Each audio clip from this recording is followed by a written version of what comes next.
When students come into my office that are high school students and they want to do fisheries and wildlife as a career, most of them don't realize what they're getting into. They envision themselves being a pro fisherman or having access to the best fishing and hunting opportunities in the state. And I tell them, well, if that's what your passion is then maybe you want to go seek a job that makes you a lot more money and gives you the leisure time to enjoy that. But if you enjoy managing a resource for other people to enjoy, and understand the biology and the science behind management, then this is for you.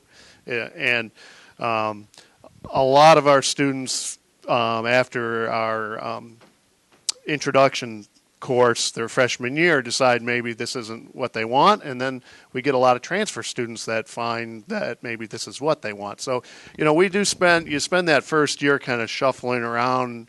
I think now the average college student changes their major, I've read, 3 times during their college career, so it's not something, we want to make sure the students are where they need to be in what career they want to be in.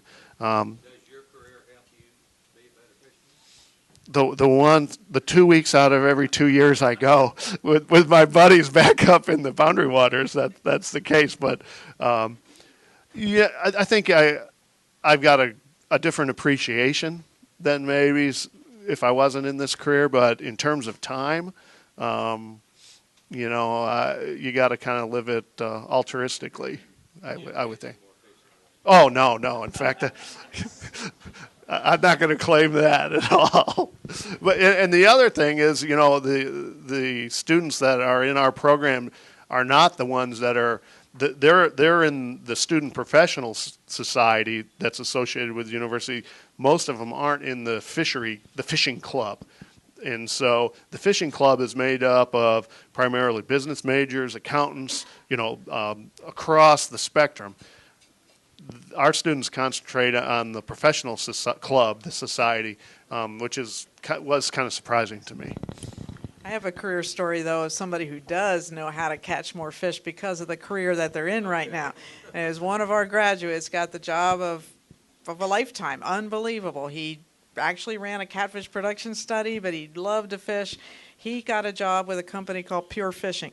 He's their research biologist. If you're familiar with Pure Fishing, they developed that power bait, and they have an entire research facility in northern Iowa with robot-controlled kinds of devices where they can actually control the angle that the lure and scents and everything else, and they can record strikes by bass as this robot brings it around and do this and develop their baits and develop their lures in a very, very scientific fashion. This guy is just in absolute heaven. I get these photos all summer long. He's down on the Gulf Coast. They caught 100 red snapper. They go out and catch 100 trout in a day, and they're out testing all of their baits. So that individual definitely has applied it and is catching hundreds of fish every summer. I'm sure he ought to be. I don't know. But he doesn't have to go into tournaments. He does it every day for a living, out testing out their baits. I did hear that he has to sometimes fish all day with a bait that's not catching fish because that's what he has to do. So he can't switch baits all the time.